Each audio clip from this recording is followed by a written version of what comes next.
శ్రీ గురుభ్యో నమః. వారం వర్జం మే 19, 2026 అధిక జ్యేష్ఠమాసం మంగళవారం. శ్రీ పరాభవ నామ సంవత్సరం అధిక జ్యేష్ఠమాసం ఉత్తరాయణం.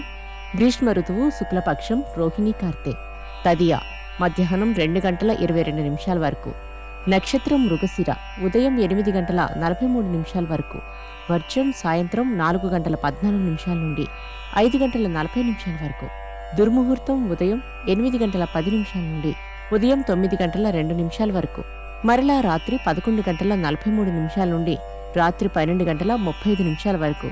శుభ సమయం ఉదయం 9 గంటల 30 నిమిషాల నుండి 10 గంటల 30 నిమిషాల వరకు. రాహుకాలం మధ్యాహ్నం 3 గంటల నుండి 4 గంటల 30 నిమిషాల వరకు.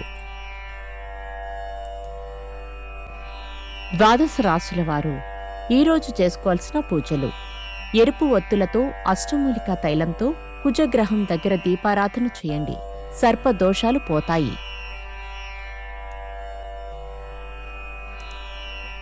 ద్వాదశ రాశులు: మేషరాశి. అదృష్టం కన్నా కృషిని నమ్ముకుంటారు. అధికంగా కృషిస్తారు. ఫలితాలను కూడా తగిన విధంగా పొందుతారు. వృషభ రాశి.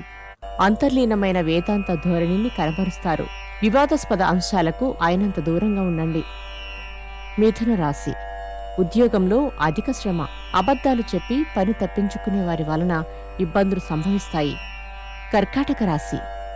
మీ నైపుణ్యాన్ని అంది వచ్చిన అవకాశాలను సద్వినియోగం చేసుకోవడానికి శారీరకంగా మానసికంగా శ్రమిస్తారు. సింహరాశి. ప్రయాణాలు ఎప్పుడు చేయాలో నిర్ణయించుకుంటారు. ఈ ప్రయాణాలు ముఖ్యమైనవి. ప్రభుత్వపరమైన ఉత్తర్వులు అనుకూలంగా వస్తాయి. కన్యారాశి. వెన్నునొప్పి, కీళ్ల నొప్పి ఇబ్బంది కలిగించవచ్చు. గడియారంతో పాటు పరిగెడతారు. ఆరోగ్యం జాగ్రత్త. తులారాశి. మంచి అవకాశాలు వచ్చినా సంతృప్తి పడని వాళ్లతో మీకు ఇబ్బందులు వస్తాయి. శుభకార్యాలు, చర్చలు ఫలిస్తాయి. వృశ్చిక రాశి.